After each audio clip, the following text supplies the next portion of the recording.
Hey everyone, before we get into today's video, I need to tell you about how I teamed up with GTarcade to participate in the GTarcade Hunger Heroes campaign. The campaign is a charity event to raise awareness for global hunger and to raise funds so that we can do something about it. Don't worry though, if you don't have the cash to spend yourself, there are 3 ways to raise money without opening your wallet. First is from August 12th to the 18th in all GTarcade games, there will be in-game items that can be exchanged for real-life donations. These games include League of Angels 3, Era of Celestials, Rangers of Oblivion, and more. The second way to raise money without needing to ask your parents for some cash is to tweet a picture of a smile meal with hashtag GTarcade Hunger Heroes. A smile meal is any food that you can add a smile to. Yuzu will be making donations to share the meal for every tweet. Finally, you can stream. GTarcade is inviting streamers and gamers to raise awareness and funds toward ending hunger by streaming yourself playing any GTarcade title at any time from August 12th to the 18th. Yuzu will be making donations based on the hour streamed by all participants. I will be joining in that, so I'll be streaming some GTarcade games on Wednesday, August 14th, starting at 7 p.m. Eastern Time. So please come on out, hang out with me, and support this cause. For more information, check out a link in the description. You got a ravine, you got a body of water, you want to make a nice looking bridge. Well, here are a few fantastic designs to make your Minecraft worlds a little bit more mwah.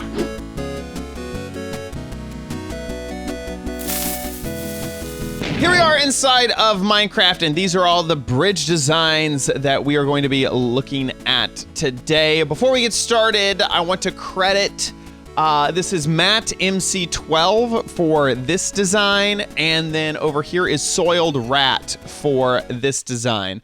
All the others I came up with myself. This one is sort of the Matt MC12's design that I gussied up quite a lot. So let's jump into these designs. I absolutely love them. Bridges, for some reason, are just like some fascinating thing that Minecraft people are really into. So this first design pulls off 2 really cool techniques. First is these campfires that are unlit, which you can walk across, that add this really neat 3D effect to the actual bridge.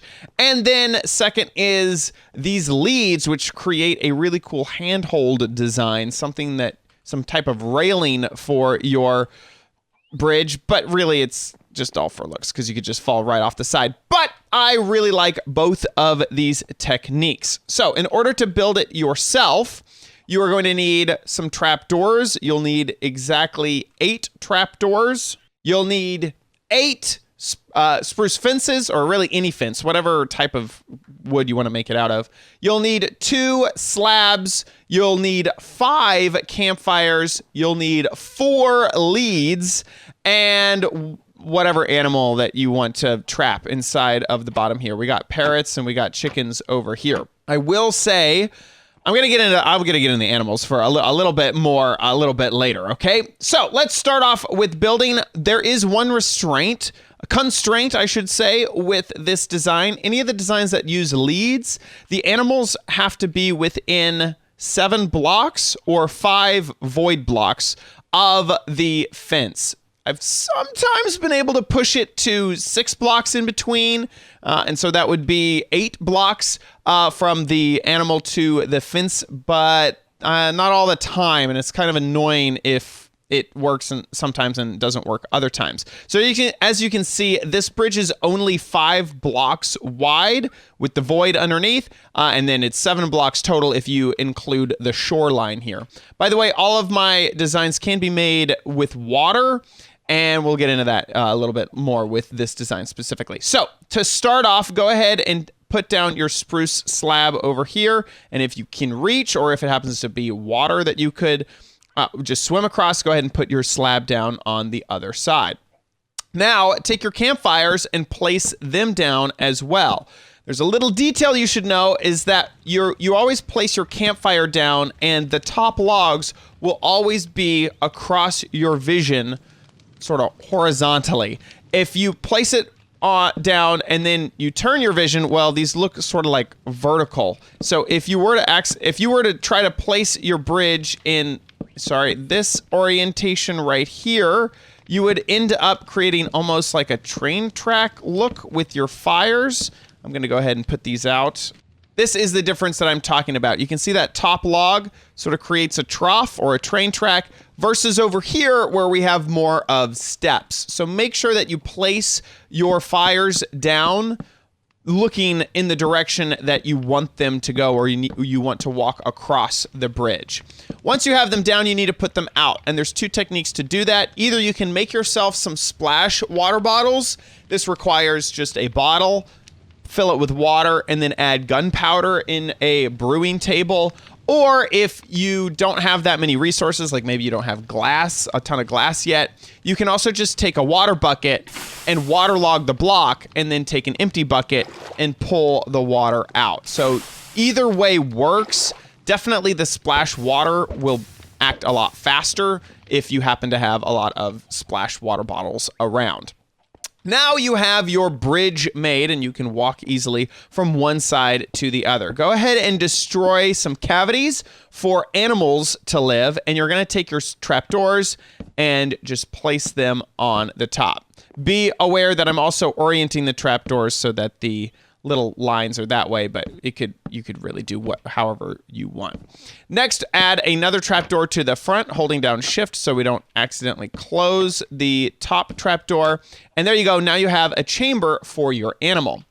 If you're in survival and you're kind of early game and you just need any animal to fit in here, it needs to be able to be led with a lead, so that kind of brings the animals down. You need it to fit inside of here, so that brings it down to like chickens, parrots, rabbits, maybe a cat, and also you need to easily be able to move it around. Chickens have an advantage in that you can just get a whole bunch of eggs and spam them into this space, and eventually you will get a baby chicken. Whoops. Oh, I killed it. Oh my gosh. Wait, did it go to the other side? Oh, it's trapped in the other side. Okay. Well, there you go. So you'll get a baby chicken eventually. The issue that I've been having, as you can see with this chicken and that chicken, is as they grow up, they like to kind of clip through the block just a little bit, and they are a lot easier to see than parrots. Possibly rabbits would work, but I pity the guy who has to try to lead a rabbit in here, close the door, and then keep it there. By far the easiest animal to work with when trying to get this done is the parrots. Although I could understand how hard that would be if you're early game, you haven't found a jungle, and you haven't gotten a few parrots. The reason that parrots are nice is that after you tame them, you can actually have them sit down. Wow, this parrot does not want to be my friend. There we go, finally. So you can lead parrots. So hey, come this way, little parrot friend. You can also detach the lead, and then once he lands on the ground, he's actually one of the very few animals that you're able to request that they sit. So he can sit and stay right there, which is really, really nice for what we want to do. He will still stay sitting even if you move him with a lead. You can see that the lead just breaks.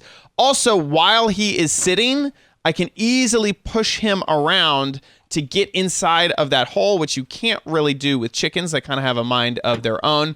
And he'll stay in there, even with the door open. So if your friend comes over and opens the door, he won't accidentally let your chicken out. If you are playing on Bedrock Edition, you guys have a pretty nice advantage, and that is that leads can be attached to fence posts and then just attached to another fence post. So you don't actually have to hide a animal down here. What you could do instead is place down your trapdoors here, take a fence post, open this up, whoops, open that up, destroy the block, put a fence there, and close it again, and just attach it from fence to fence. So if you happen to be on Pocket Edition, you guys have an advantage here. Once your parrots are inside of the holding cells, go ahead and add your fences directly on top of those parrots. Now take your lead, lash it to your parrot. Whoops. Head on over to the other side and attach it to the topmost fence. And once you finish that, everything is done. You can also hide your parrots again just by closing all of these doors, and you're good to go. This design also does work just fantastically inside of water as well. So I've recreated it right here. You can see all of the chickens are kind of going crazy here. This is why I suggest using parrots. And these trapdoors, which are right inside of the water, they're just waterlogged. So this will be a design that works over void and also over water. If you don't want to use the leads, because, I mean, let's be honest, it's pretty difficult to get all of the animals and make the leads. You need slime balls for the leads. I could see how that could be a little bit annoying in survival mode, but you want a similar looking bridge with that really, really cool fireplace technique. This design is for you. You'll once again need 2 slabs, whatever color you want, although I do feel like they go really well with the fireplace if they are spruce. This design, you will need 4 barrels and 4 spruce fences, and you'll need 10 trap doors. This works very, very similar to the last bridge that we just made. So go ahead and place down both of your slabs on either side. Take your fires and place them along the bridge, then put them out with whatever type of technique that you want. As we have unlimited resources, we're just going to use our water splash potions right here.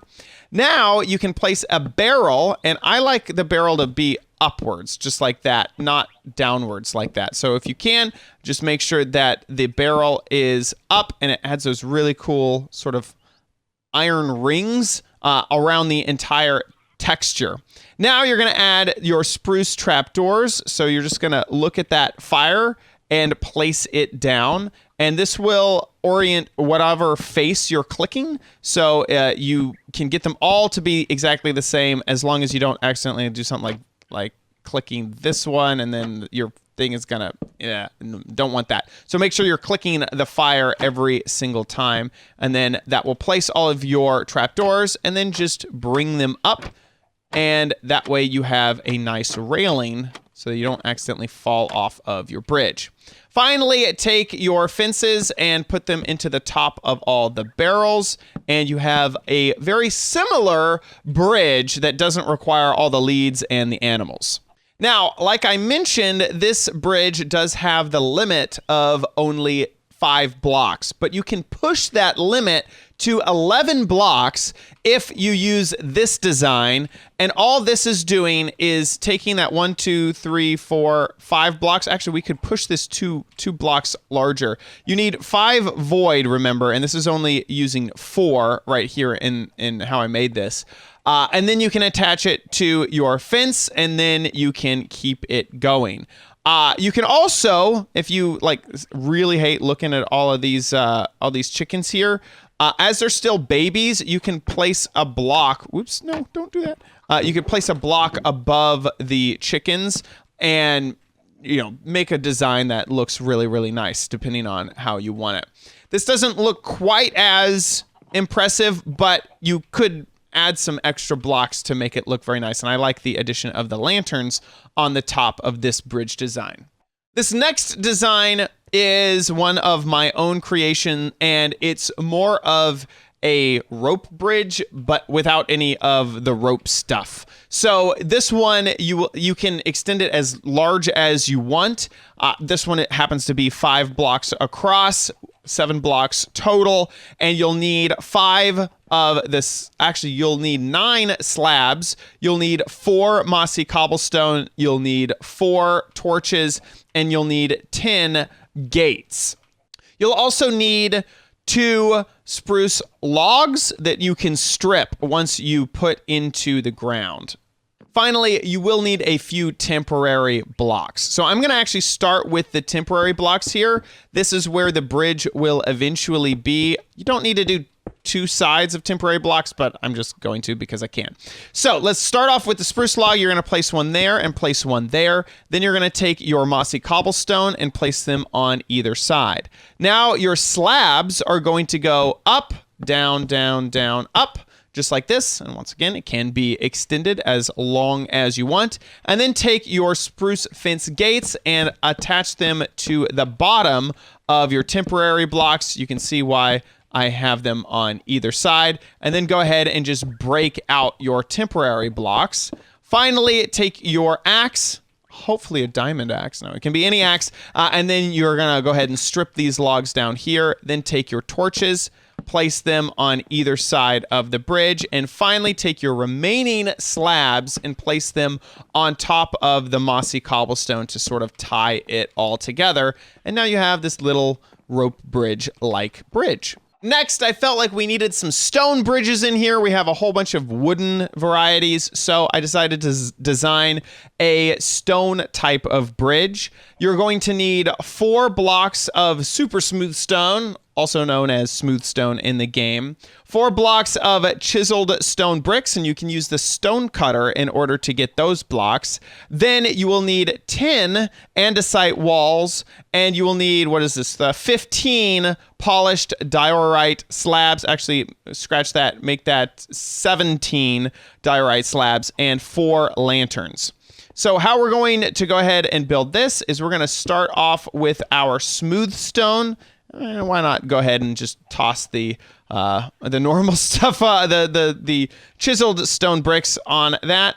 And I'm going to use the edges actually to start my build just by reaching across, and you're going to fill in where the void or the water is in between. So that's 3 by 5. And then you're going to place 1 extra slab as a step down in order to get off of your bridge. Now place down some smooth stone, some chiseled stone bricks, and then you can place the lanterns on top of all of that. Finally, ending with the guardrail by adding the andesite wall in the middle of both of those sides of the bridge. And now you have a nice stone bridge. This design is actually the same as the first design over there, just heading down the line, but I made it in water so you could see that it looks exactly the same if you just waterlog those trapdoors. Now we are on to a bridge that I think is like the Nautical bridge. This is a really, really simple bridge, I'll be honest, but I like the extra detail of the knot of the lead. It has a lead knot on each one of these fences. So in order to create this, you need 4 spruce logs. I used 8 in this design. I went down into the water just a bit, but you'll need at least 4 of those. You'll need 17 spruce slabs, and you will need, I guess, 14 of the fences. You'll also need at least 1 lead and a few animals that you don't mind killing, as well as 4 torches.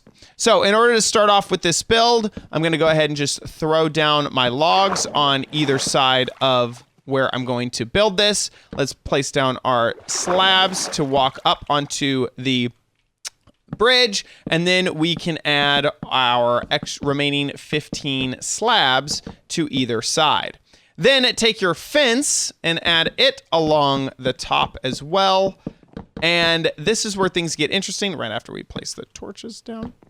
Now I'm going to switch into survival mode just to show you how easy this is to do in survival mode. You'll need at least 1 lead and a sword and some type of disposable animal, like I mentioned before. I'm going to use these chicken eggs as my disposable animal, but you could easily bring a few breedable animals over here, or just have them off to the side and place one down, grab it with a lead, bring it over here, and wherever you want the knot to be, just right click on to the fence. And then if you kill this animal, the lead will come back to you, so you can go and grab another animal and then attach it to the fence, but the knot will stay there. So it's a really cool detail.